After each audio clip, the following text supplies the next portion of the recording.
Ever feel like the traditional rules of music are, well, a little limiting? Like there's a whole universe of sounds out there waiting to be explored. Today, get ready to have your mind expanded by a system that makes the circle of fifths look like basic arithmetic. We're diving into the world of MUMEx. And it really does feel like a whole other world. We're working from a document outlining this system.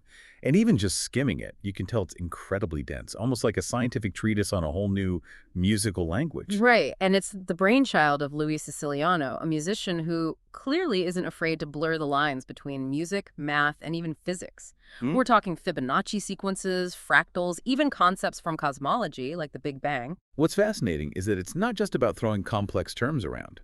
Siciliano seems to genuinely believe there are these deep underlying connections between these fields, that they're all different ways of understanding the fundamental patterns of the universe. Okay, so before we get too far down the rabbit hole, let's start with the basics. What exactly is MUMEx? MUMEX stands for Music Multiverse Exploration.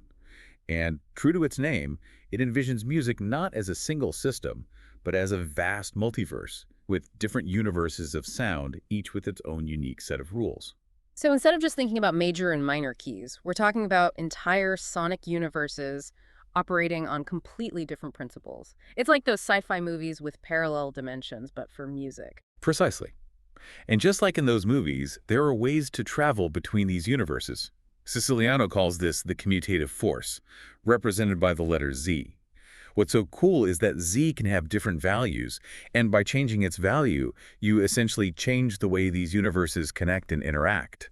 It's like having a dial that lets you shift the very fabric of music. Okay, that's where it starts to get really interesting. So it's not just about jumping between predefined musical universes. You can actually manipulate the connections between them. Exactly. It's like having a map of the multiverse. But you can draw new routes, build new bridges between these sonic worlds. And to add another layer of complexity, these universes are often named after iconic musical figures. Like who? Give me some examples. Well, you have universes named after John Coltrane, Thelonious Monk, even Tristan, probably referencing Wagner's Tristan chord. It's as if Siciliano is saying these musicians each represent unique sonic universes unto themselves. That's brilliant. But with so many universes and potential connections, how do you even begin to create something within MUMEx? Is it all just abstract theory? Not at all. MUMEX provides a whole toolkit for composers to create everything from melodies and harmonies to complex rhythms and even entire musical structures. So walk us through some of these tools. What are the building blocks of this musical multiverse? Well, one of the core elements is something called the tetractys rhythmica, which governs rhythmic flow within MUMEX. Detractees, that sounds familiar. It's actually a concept that dates back to ancient Greece, often associated with musical harmony and the cosmos. It represents the number 4 as a triangular arrangement of 10 dots. And Siciliano seems to be drawing on these ancient ideas to create a kind of universal rhythmic language. So we're talking about connecting ancient Greek philosophy to modern music theory. That's pretty wild. And this Tetractys Rhythmica thing, how does that actually work in practice? It provides 4 specific metric combinations that act like the rhythmic foundation for compositions within the MUMEX system. These combinations create a sense of flow and structure, kind of like setting the pulse of a universe. Okay, so that's our rhythmic base. What about the actual notes themselves, the harmonies, the chords? That's where things get even more interesting. Instead of traditional chords, MUMEX uses sound aggregate blocks, or SABs.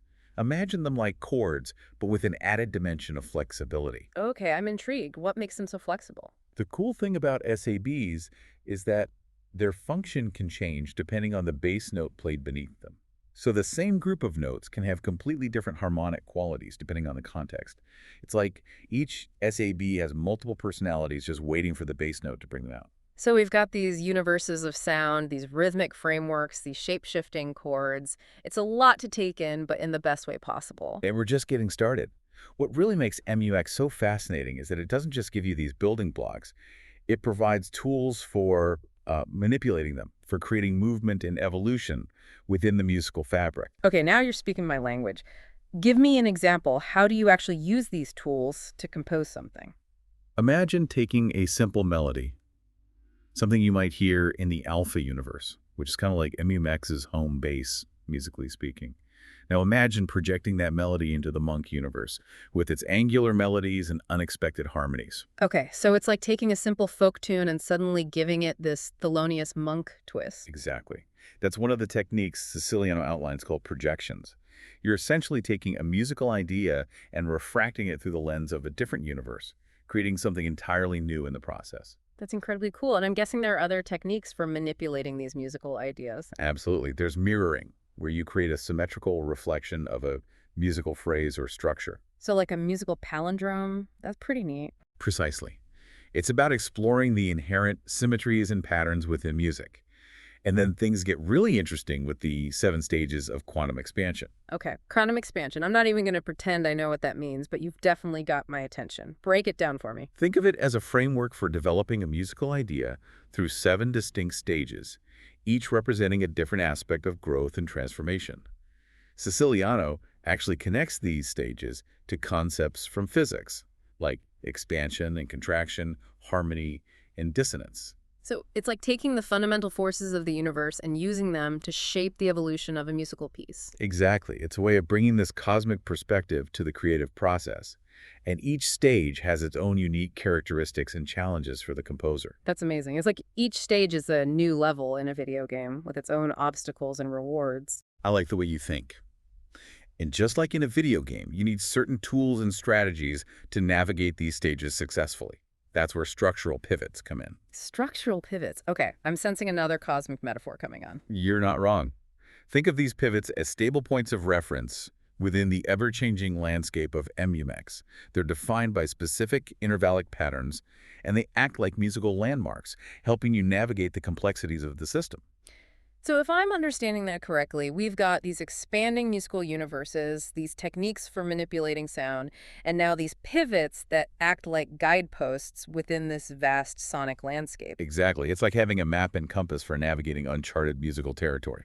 And speaking of uncharted territory, MUMEx also encourages exploration through what Siciliano calls cosmic journeys. Cosmic journeys. Okay, you're killing me with these names, but I'm also totally hooked. What are these journeys all about? They're essentially predefined intervallic pathways, Right. like musical trails through the multiverse.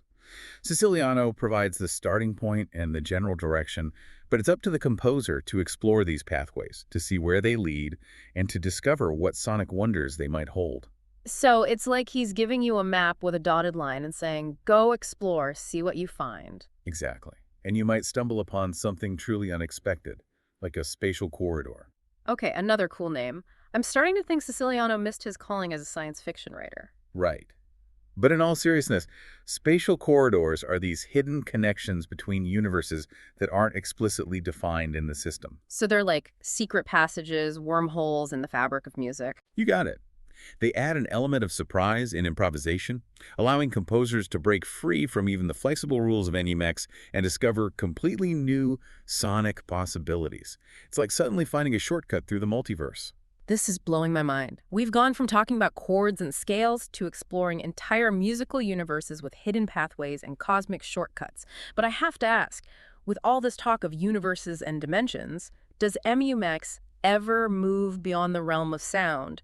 Does it connect to our other senses? That's a brilliant question, and you'll be amazed to know that it does. One of the most intriguing aspects of MUMEx is its incorporation of synesthesia. Synesthesia, isn't that where people experience senses blended together, like seeing sounds or tasting colors? Exactly. And in the context of MUMEx, Siciliano proposes a system where specific musical intervals are associated with specific colors. Hold on, so each interval has its own color, like C major is blue and F sharp minor is orange. You got it. It's a way of adding a visual dimension to the music, creating a multi-sensory experience for both the composer and the listener. Imagine attending a MUMEx performance where the music is projected onto a screen, with each interval shifting the colors and patterns. It would be like stepping inside a kaleidoscope of sound and light. Precisely. It's a testament to the boundless potential of MUMEx to transcend the traditional boundaries of music and create truly immersive artistic experiences. This is incredible, but I have to admit it's also a lot to wrap my head around. It's starting to feel like we're falling down a rabbit hole of abstract concepts. Does MUMEx have any practical applications beyond just music composition? That's a great question. And as a matter of fact, it does, and the applications might surprise you. So where do we even go from here? I mean, we've explored these musical universes, these cosmic journeys, even synesthesia. It's a lot to process. This begs the question, Where does it all lead? What's the bigger picture? Exactly. Because it's easy to get lost in the weeds with MUMEx, like I'm awestruck by all the technical terms and mind-bending concepts, but But what's crucial to remember is that at its heart, MUMEX is really about pushing the boundaries.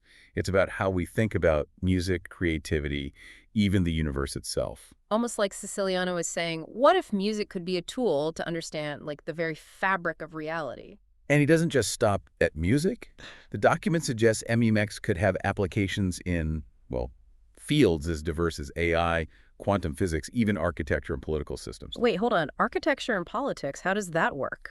Well, think about it. All those fields, they deal with complex systems, right? With patterns and relationships. Siciliano seems to be saying that these principles underlying MUX, this idea of interconnected universes and transformative processes, could maybe offer a new lens on other complex systems too. So it's not just about creating cool sounds, it's about this whole new language to understand the world around us. Yeah, precisely. And that's a powerful message, I think, for all of us, whether we're musicians, physicists, architects. It's about being open to new ways of seeing, borrowing ideas, looking for those unexpected connections. It's like everyone says everything's connected, but this is like Siciliano is actually trying to give us the framework for how. Exactly. And it all comes back to that analogy he keeps using, remember? Hmm. The tree. Right. He compares understanding MUMEX to understanding how a tree grows, how something so seemingly simple can create this mind-blowing complexity. And just like a tree, MUMX is always growing, always evolving. It's not a finished product, but an invitation to explore, to experiment, to see where these musical pathways might lead. So as we wrap up this deep dive, I think the big takeaway for everyone listening is this. Don't be afraid to embrace the complexity. Look for those hidden connections, challenge the boundaries of what you think you know about music, about creativity, Yeah. about everything. Because who knows, you might just discover your own musical universe waiting to be explored out there. And maybe, just maybe, that exploration will help you understand not just music, but the universe in a whole new way. Thanks for joining us for this deep dive into the world of MUMEX. Until next time, keep exploring, keep asking those big questions, and keep your ears open for new possibilities.